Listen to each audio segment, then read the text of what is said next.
It's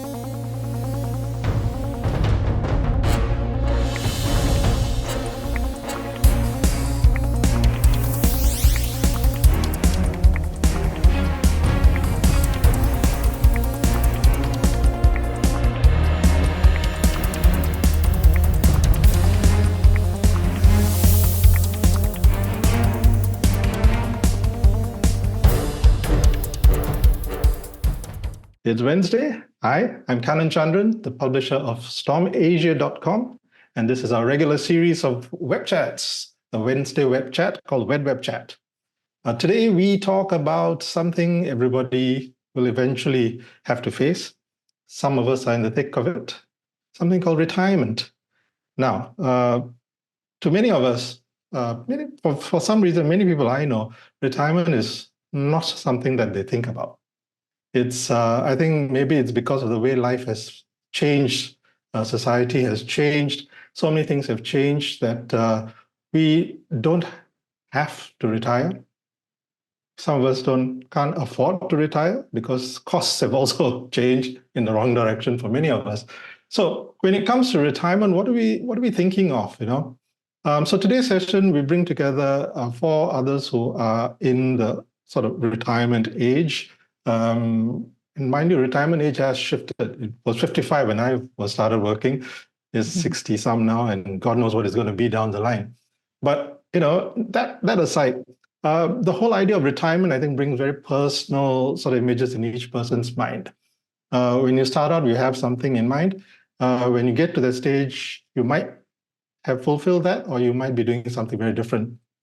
I think the pioneer generation, when they retired, it was a hard stop. They had to stop working. And then many of them didn't have a lot of money, so they hung around. They could have traveled, but it was an expensive proposition at that point in time. So they didn't probably do much of that.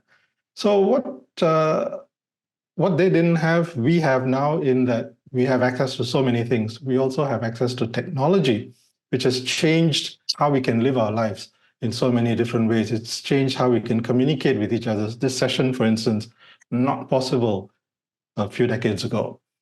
Now the thing is, with automation, more work is going to be done by fewer people. Meanwhile, the global population is rising, and then there are rising costs, and we are living longer because of technology and the medical frontier. And so that means now, if you have to do all that, people have to work longer. But then, is there work to be had? More people will probably be out of jobs before they even reach the retirement age. So what do you do? Now, is retirement just a state of mind? I read somewhere about somebody at 31 was a civil servant, decided to retire, decided to go and enjoy life because he didn't want to be that hamster, just running and running and running. So you could have different things going on in your head, right, about how you want to approach retirement.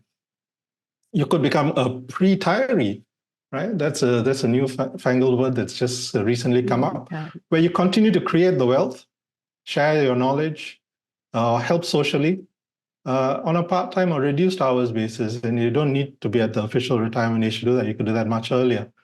So for many, the whole process of retirement is also not that final stretch, that end of the road, the last phase in their lives. It's just another phase in your life. So how do you make the most of it? And certainly today's panelists have all been making the most of it. They are certainly not looking at it as the last phase in their lives. Jennifer Dunbar, who's an executive and personal development and mindset coach. Pauline Gan, who's a senior consultant and facilitator at Catalyze Consulting. She's a lawyer by training with a diverse background spanning education, entrepreneurship, arts publishing, and consulting. Rina Ong, she's a co-founder of Tapestry Asia. She's into Zumba, she's done Tai Chi, cardio, and stretch workout classes. And more recently, she's been playing the ukulele.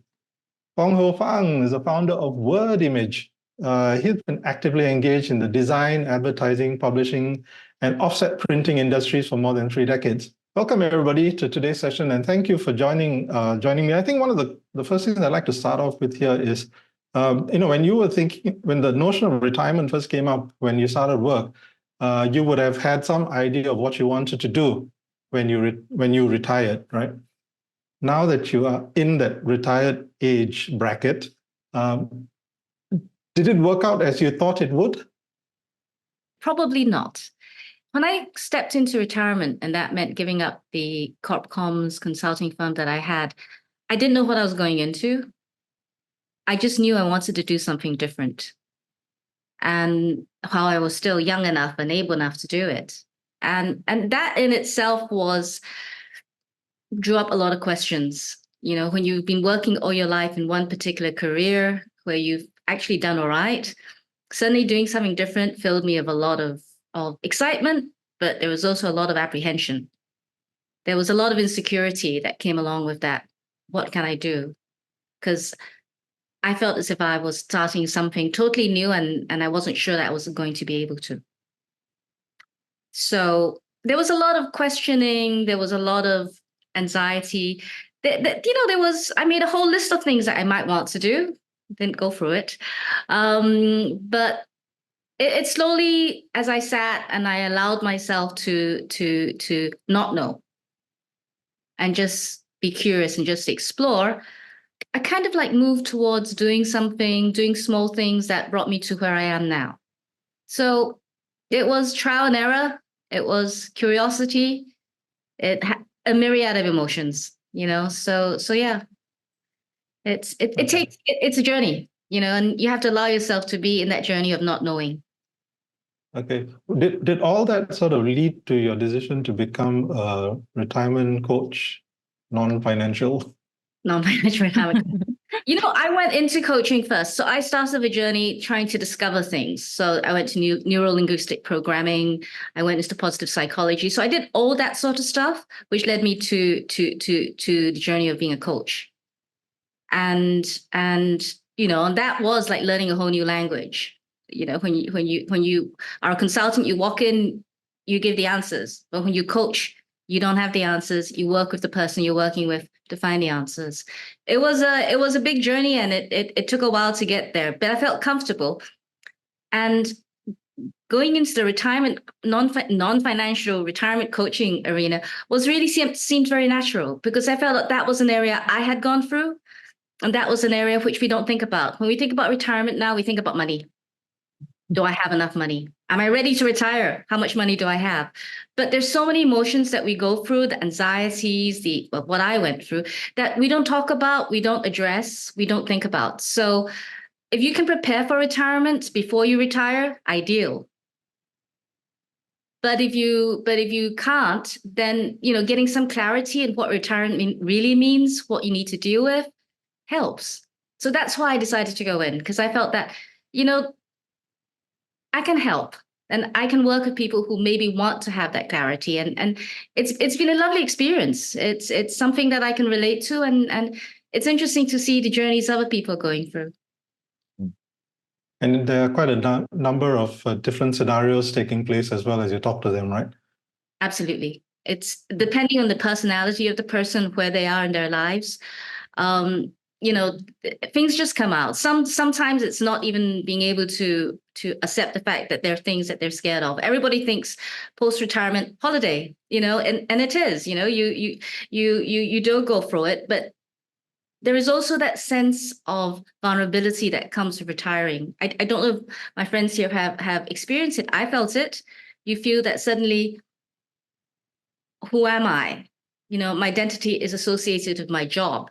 Now that I don't have that career that I built my name around, who am I now? And that vulnerability, and then the questions that go in my mind is, are people judging me? Do I have to justify my existence for not being a working person, or I've retired? Because people keep on asking me, so what do you do with your day, huh? And that really throws you. And so having to deal with that, and knowing that it's okay. Be kind to yourself. You don't have to justify your existence. You just need to find a new you. Okay. So the quest for the new Jennifer continues. Rina, what was it like for you? I mean, when you retired early as well, right? I mean, Yes. at 40. Yes. So was when you first started, was that something that you planned on doing anyway? Oh, of course not. Unlike what Jennifer says, I did not consult anybody on what I should do with my retirement because I retired without planning at all because it wasn't in my plan to retire so early, but circumstances are such that, yeah. And also, I worked for like 20 over years in the computer industry, and the work was stressful. There are deadlines to meet. You are very meticulous about things. You write software. You have to be very precise and all that. And of course, technically I'm trained in engineering and all that crap. But I realized towards, I would call it the end of my career, that I'm actually more cut out to do other things. And even before the company stopped, I was already dabbling in all kinds of things unrelated to work. I was like crazy over decorative painting. I wanted to try the piano. I see my friends older than me who are playing the piano and enjoying it so much. And I look at magazines and I see people skiing. It's so cool, isn't it? And of course, I also started watching movies, dramas, and I fell in love with the Japanese language. So all these things were all lined up. And when my partner said, we stopped. And I was more than happy because I had all these things lined up for me to do. Yeah.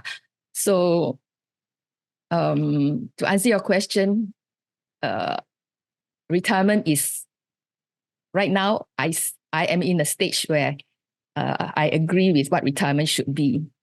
I'm happy with where I am now. Of course, the most important thing is you must have enough money to sustain you if you're going to retire so early. Yes. Yeah. Actually, when you retired early, cost of living was at a certain level. That's gone up. How do you manage that if you don't have enough resources, for instance, to accommodate that increase? I'm feeling it now and getting worried. But fortunately, I've reached the age where you can withdraw your CPF funds. Okay. Yeah. So hopefully that will tide me through for a while yet. Okay. Yes. All right. Pauline, how about yourself? So actually, Kanan, although when you described me, you said that I'm still working, and it's true, I am, but I very briefly retired, or at least planned to retire last year, in the middle of last year, because I decided that the magazine I co-founded with my partner had reached a stage where we had to decide, do we carry on or do we not? Art publishing is hardly a viable business, and it didn't start as a business, it started as a passion. So anyway, I told my partner, who's younger than I am, that okay, my runway is shorter. I don't want to hustle, I want to retire. So I withdrew from the magazine, and my plan was to retire. That's the truth of it. My sons are grown, they're in university, away from home. And I thought what I would do would be what you said, garden, bake, cook, travel, meditate, read, and give back. So that's what led me to where I am now, is because actually I only wanted to volunteer with Aware, what I'm doing with Catalyze, So I was doing it on a freelance project basis, thinking that I could still cook, bake, garden, travel, right? But I kind of enjoy it, and it kind of takes me back to using my original training in law and a little bit in education. And I enjoyed it, and the culture is good, and my colleagues are good.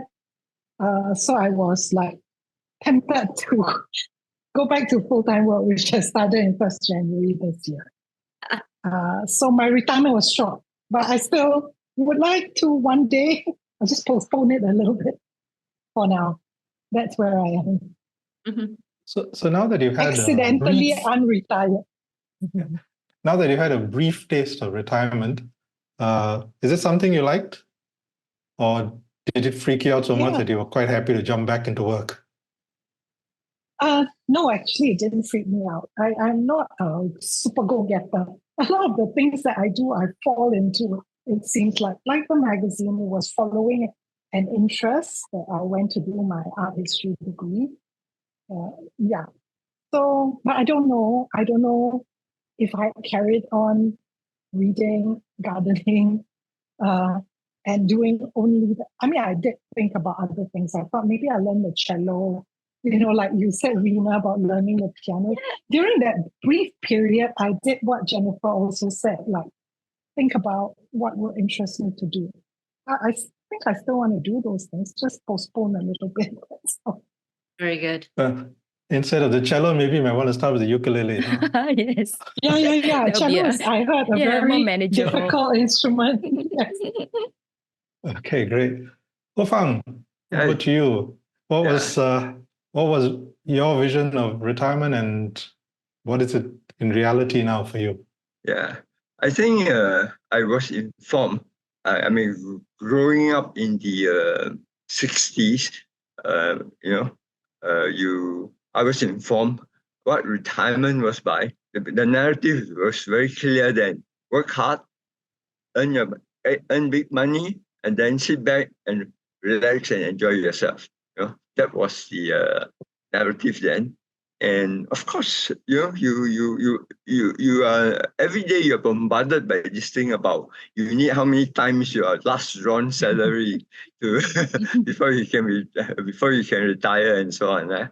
And that was what was in my mind then, many decades ago. But when I retired 4 years ago, coming to 5 years now, I found a totally different kind of perspective. And that came about because of maybe all the years of working. You get to know people. You become wiser in what's happening in the world. And so my thought then was, yeah, I can retire. How much money do I have? I didn't go it from that perspective. I went in, do I owe anybody any money? Do I own a flat? Do I have a house? Do I have a car or a motorcycle? Some form of transport? Do I have to pay off any loans or debts? If you don't have, then why do I need 5 times my my last drawn salary, right? Because how much can I eat, right? You just need food. Your shelter is all there, utilities are all there. Despite the GST, you still can afford that 12% increase in GST. 12% increase, not 1%. It's 12% increase if you use 8% as a base. Yeah. Anyway, and so the whole perspective changed. And then what became important was the time that I now had to spend with people whom I love, with people who meant something to me, right? And that lesson came across very clearly because I retired at a time when I decided to retire. Firstly, I had found a new team to take over the business. And I felt that as somebody who had found a new team, I should, when you sort of say, okay, guy, you take over, I should leave the Istana, and move out to, and not be around to interfere or to block the old guys. Because as long as you sit in the office, people will still come to you. The staff will still come to you. Mr. Fong this, Mr. Fong that. And then where does I leave the CEO, the guy who is supposed to take over me, right? So I said, no, I have to leave the Istana. And so I left and until today, I don't even have a table in the office, right? So that's number one. And I don't go in unless it's for makan, just to say, hey, get to know the team. I say, okay, makan time, I'll go in, yeah. And so when I left, that was also around the time when my mom, who meant a lot to all of us, actually, moms mean a lot to all of us generally. She was in the last stages of her life, and I was able to dedicate 2 years, before she passed on, full-time dedication of her to bring her around Singapore and showed her the different sites that she had never seen before. My mom came from China, right? And she worked as a washerwoman all her life. So she never enjoyed the good stuff that everybody else enjoyed. So she was very pleased by all the simple pleasantries of life. You know, as I drove her around in the car, she would look around and then she would say, "Who says Singapore is small? There's so much land here. We can build how many more HDB flats, you know?" And so on and so forth. You know? So that was enjoyable. That really got me to, and I really, in those last 2 years, I really got to know my mom much, much better. Before then, she was just an ATM, right? And then now, during the last 2 years, she was a mother. Yeah, I began to understand where her what came from. And so in the same way, I was able, I hope, and to be able to extend the relationship with friends, close friends that I made during the course of my life. And that has been happening. Yeah. So every day I'm out there talking to people, eating food, sharing with them about their grandchildren and so on. And these people, some of them, I mean, they're bankers, right? And they have lots of money, 2 cars in the garage, even though they're retired. And then they will ask, "What do you do with your time? How come you're so busy?"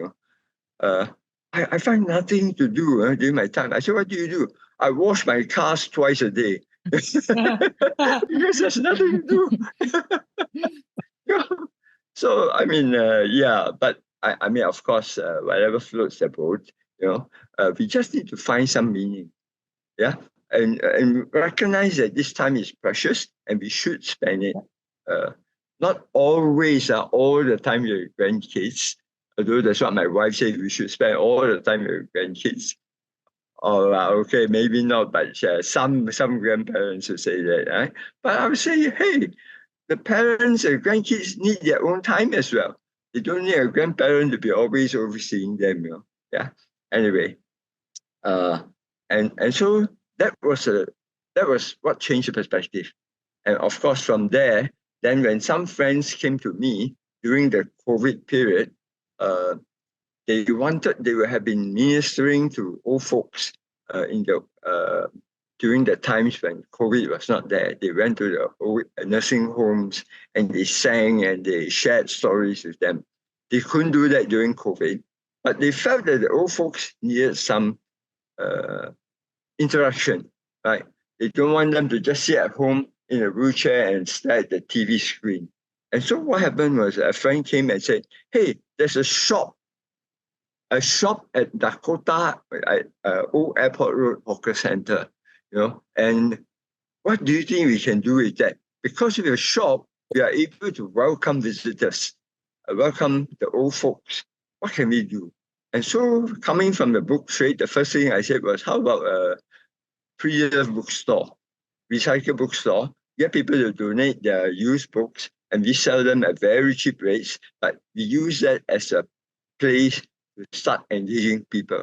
And so that was how Dakota Dreams was formed. That's a pre-loved bookstore that we have set up on the second floor of Old Airport Road Hawker Center.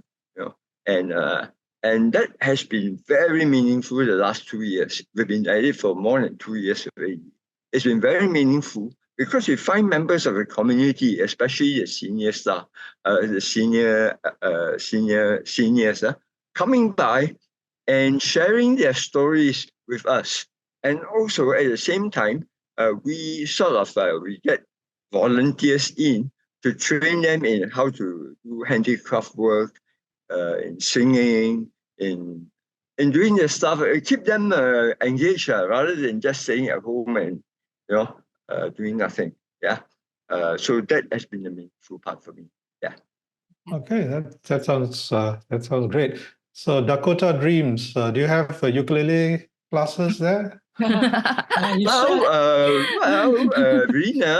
Yes. now that I know that somebody plays ukulele, never do that. But I will show you something. I bought this online for $10. What is that? It's a harmonica. And I was inspired to do this, to try and learn the harmonica because one of the old folks who came by at Dakota Dreams started playing his harmonica. And I said, my goodness, it's such a lovely instrument, Yes, and yes. so I said, I must get hold of one. And so I got some information from him, bought it online, and I'm going to start. I haven't started Yes, yet. yes. But I know of a lot of seniors who have always wanted to learn a musical instrument, and because of pressure from work and pressure from the family and all, they just couldn't find the time to get started. And when they retire or close to retirement, when everything is settled, they will pick up a musical instrument. And the ukulele is one of the very good choices because the entry level is low. It's not too expensive. It's not too difficult to learn. And the good thing about it is that it is one of few instruments that allow you to play, strum, and sing. And all the other two probably being the piano, which is definitely quite difficult, and the guitar. And so you will see at least about 10 years ago when I first started on this instrument, there was such a big ukulele movement in Singapore. Almost every other community club has got a ukulele interest group, and you will see 20 to like 50, 60 people toting their ukulele bags and their ukuleles and their music stands and their thick books, and all heading towards the CC just to strum together, jam together, laugh together, and it is really infectious. And and they inspire you, so you don't need to be inspired by big things. Small little things like simple this inspire pleasures, you. and they have all the like-minded friends with them, and after that they top it off with coffee, kopi at the coffee shop across the road, and they talk music, they talk about everything under the sun. So that's how Tapestry Asia started. We were part of a group like this in the CC, and my good friend Bernard Chan, a friend of Kanan's also, he's a guitarist, but we welcome guitarists as well. And he has this vision that, okay, we have all these groups, but they are kind of like very exclusive, very disparate. Each CC has their own group, and they don't cross clubs. And everybody is a little, how to call it, a little secretive. We got that territory, protective. And but the ukulele lends itself to a big group strumming and singing together, which you cannot do with the guitar, let alone the piano or any other instrument. Can you imagine? But like what Kanan says, it is quite a racket, but everybody's having a good time, so who cares? Exactly. So we co-founded Tapestry Asia. We started off like to sort of bring unity to this group of ukulele enthusiasts across Singapore. So we conduct jams. So we are independent. We do not belong to this club or that club or this CC or that CC. And we organize mass jams, flash lyrics and chords on these big screens. And everybody is welcome. Yeah, everybody is welcome. It was really fun. Sounds like it's a lot of fun, yeah? Yes. I suppose the main thing here is it's about relationships as well, right? Because you maybe create or form new relationships. You have a bit more time to invest in other people. Do people view you differently once you've retired?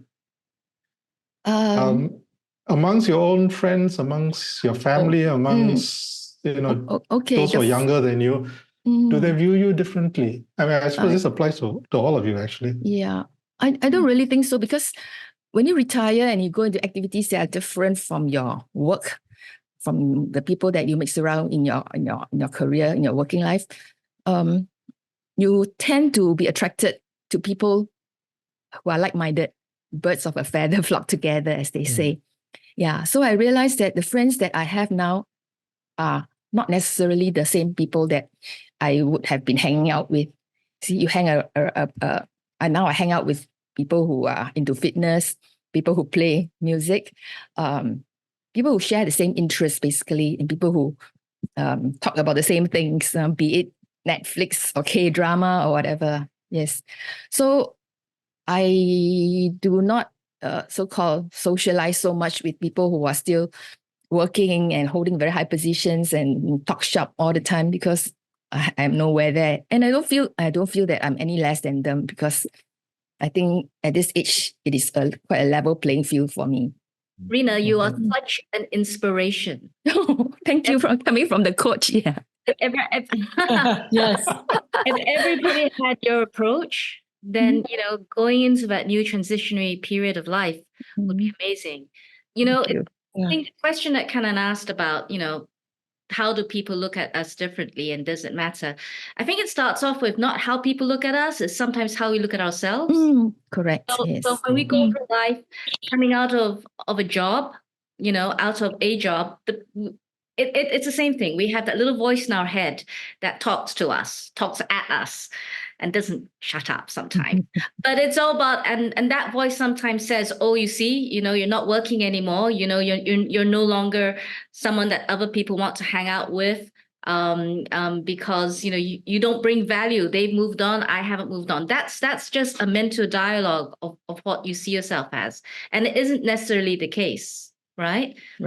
And so that's why we feel self-conscious, and we feel that we need to show other people we're busy, and then we get frustrated because we don't know how, and we don't have the it's just a myriad of stuff that we throw ourselves into. Correct. The thing that I think is really exciting about what you're talking about is creating new relationships, because a lot of us, our whole life is at work, and somehow our work becomes our social space too. So, we colleagues, clients, everything professionally, socially. And when we step out of that, a lot of us feel that there's this big gap, and people that we talk to over time, because it's work related and we have a bit of fun, we don't talk to very often after that. Yes. And then it's the feeling of isolation. I think new retirees feel very isolated because they're thinking, well, okay, if the guy wants to talk to me, he should call me. Obviously, he doesn't want to. So there are too many going on. That's true. But I think creating new relationships outside work are very, very key. And to be able to do that as you leave the work is amazing. Maybe some of us who are still at work need to look at that too. Because, if you're part of a church community, you're part of a ukulele group, when you leave that work environment, you still have friendships. You still have people who are interested in you, who make you interested in yourself. Correct. And that is so key, because otherwise you feel really, really, you feel isolated because my social circle has disappeared. That's true. Yes. I really think, that's fantastic. Thank you. Have you all had that a change in your social relationships? Your group of friends, have they changed pre and post retirement? Not really. I think many of my friends are either just retired or on the cusp of or thinking about retirement. But maybe because I chopped and changed a lot in my work, following what I was interested in, I have different groups of friends, some going back to like JC or university or my other interests. And so I agree, Rena. I think that if what forms your friendship is about things you share, whether it's from junior college, law school, or other things like art or yoga, then those friendships stay because it's not really just a work friendship. I think that's what you were talking about, right, Jennifer? So, yeah. So, I think it's about selecting friendships that you want to invest in. It could be at work. Yes. That you want to carry on. Yes. Because sometimes a very, very simple exercise is if you were to look at the people that surround you now, and it's asking yourself about, are they just acquaintances? Are they friends? Are they people I want to know when I'm 75? Yes, exactly. And if it is, then it's a case of how can I make me a friend like that they want to have in that stage too. So it's a mutual investment in the relationship, but that's a decision. That's a choice. Yes. Right? So you must pick the friends that you see as walking towards the sunset real with you. friends. Exactly. Or laughing silly or being absolutely ridiculous, whatever it is. But, the JC friends that you take along with you were the ones that you wanted to take.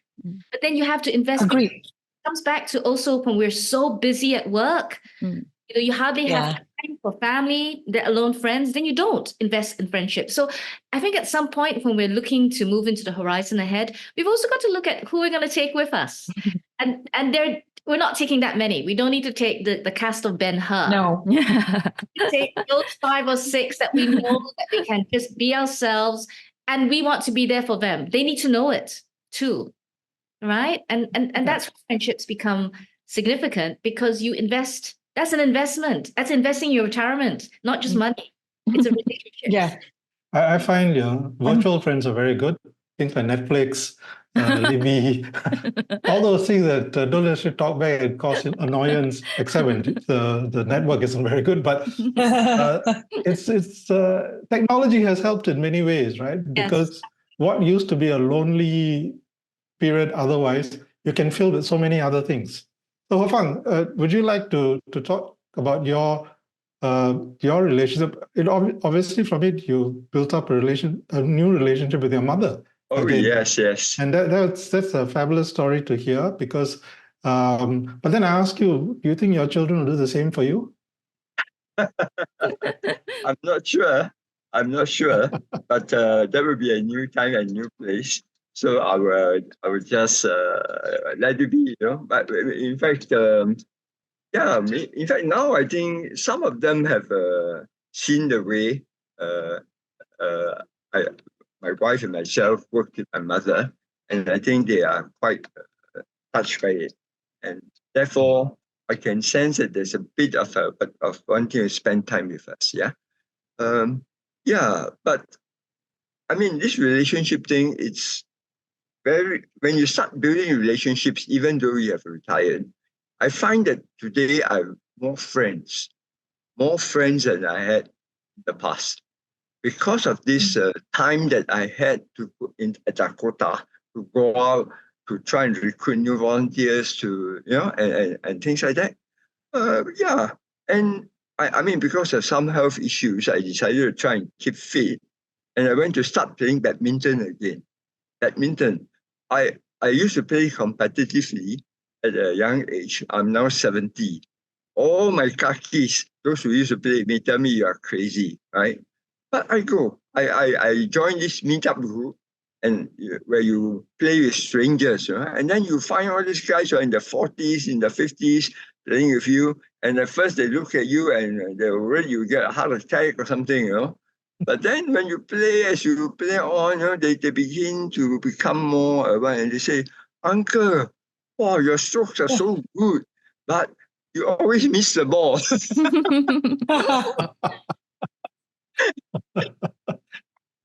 Time to see the optician. Yeah. So, I mean, but it's fun. And then we get to chatting about their lives, their children. And so a new relationship builds up. Yeah. And I enjoy that a lot. Yeah. I think it's a new lease of life, actually. Yeah, cool. Just going to there's a question here from somebody who's asking, Rena, do you wish you'd started earlier with your ukulele classes? And I think in general, it applies to all of us here. The things that we start doing later in life, should we, for the benefit of those who might be retiring soon or coming up to retirement at some point down the future, should you start investing in that sooner rather than later, rather than waiting for that retirement mark and then you start? Definitely. Yes, if you can find something that you are really passionate about, you can start anytime, right? Even before you're retired. But in my case, it is something that you stumbled upon. You cannot plan such things, right?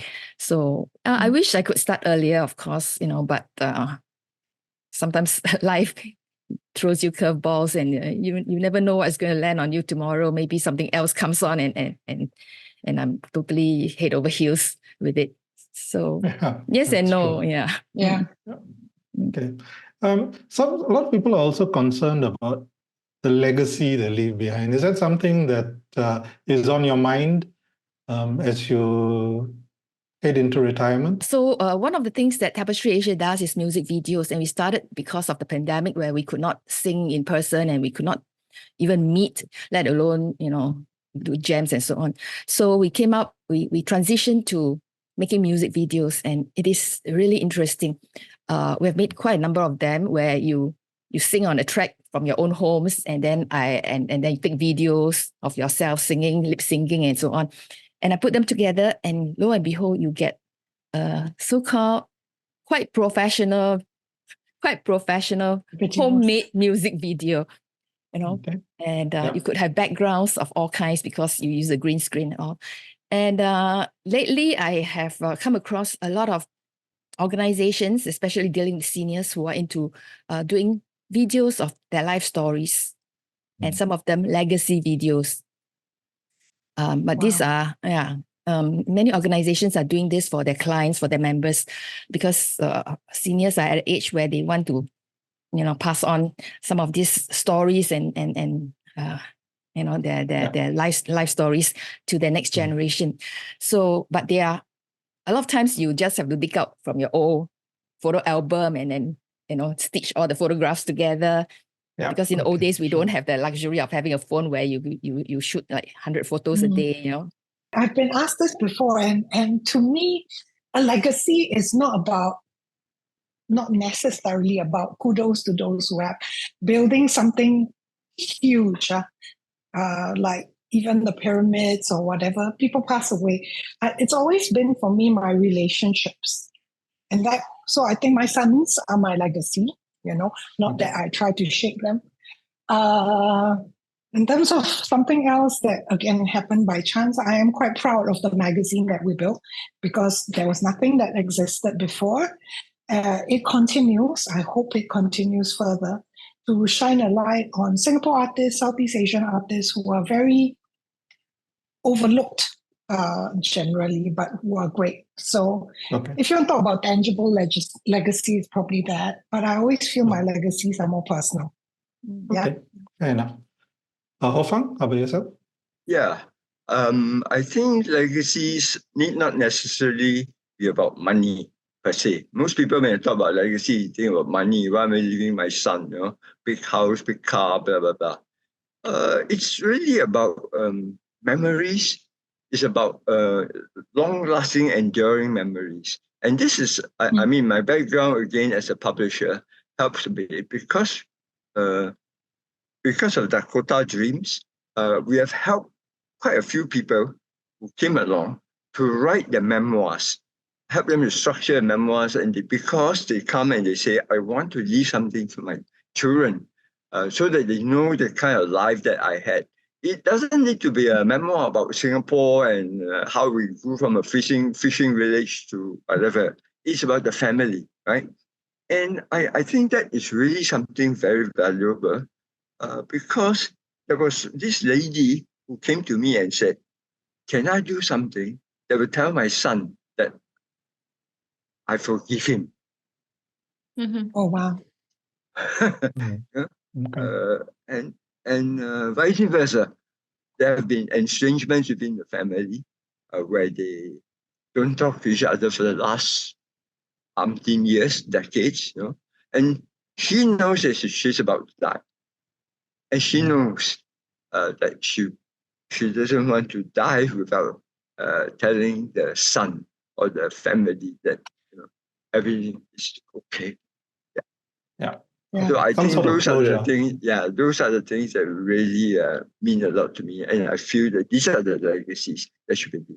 Closure, reinstate, reconstitute family relationships, reconcile. These are all important legacies. Okay, Jennifer? There's a lot of wisdom here that's just been shared, and it's very deep and very meaningful. I tend to agree with everybody who's talking about it here. It's not just about the money you're going to leave. Some of us don't have anyone to leave things to. Yeah. If we don't have children or anything, but what you can also leave are the lessons in life that you've had. And you leave in the relationships you develop. And Pauline, you've touched on that. Relationships are important. And what you leave behind when you're legacy is about when you're no longer there. So what you leave behind the love, you leave behind that compassion, that empathy, the you that you want people to experience. And if you're volunteering, you're leaving behind parts of you into a community that means it a lot. And that in many ways is define the legacy whichever way you want to. Videos, music videos, 5 lines that you write down and you put it somewhere, so someone will find it when it's the right time. And I think it's about, at this stage of our lives, we suddenly realize that a little light bulb or a flicker of a candle or a torchlight comes on. And it's about realizing that we're moving. We've moved from pursuing success in our jobs to a stage where we want to achieve and share personal significance of what's meant a lot to us and what we want others to also perhaps take from our experiences. So that to me is legacy, and being able to spend some time to think about it and how it is what you want to take out your way is creating that legacy and gifting it and gifting legacy. I think all of you have gifted so much in today's session. Your insights, your experiences, the things that you've shared so readily with all of us. Those are certainly things that are worthwhile being as a legacy for others to benefit from. But I think, the whole process of retirement, I still feel it's a state of mind. It's not something that I agree with that needs to be done. It's institutionalized for the benefit of society, for governments, for systems to be able to draw a line, to separate things. In your mind, you don't have to. There's no reason why you should. And I think as this session has shown, a lot of it is about continuing to build relationships. People will change. The people you mix with, you interact with, could be different, could be the same. Many of us will probably have schoolmates that we still in touch with and can get along well with, and new people that come through. And the people you see first sight, you don't want to ever see them again. There will be things like that, right? So it's an ongoing journey, and I don't think you need to look at it as the final step that you're going to take. It's just one of many steps. You've got a lot more that you can take along with you in terms of knowledge and capability. Your knees may not be able to take much of the stuff that you've done in the past, but hey, that's okay. There are ways around that too. But I guess the key thing here is to stay fit, stay healthy, and stay mentally engaged with as many things as possible, because the world's changing. There's so much to learn, and there's still more to come. Right? So, Absolutely. Rina, Pauline, Ho-Fang, and Jennifer, thank you for sharing in today's session your thoughts and things that you've been through. It's a different sort of session, but it's been a great session for us to relate to things that have helped shape us as well, and will maybe help others along the way. Thanks to the audience for the questions as well. Have a great rest of week, rest of life.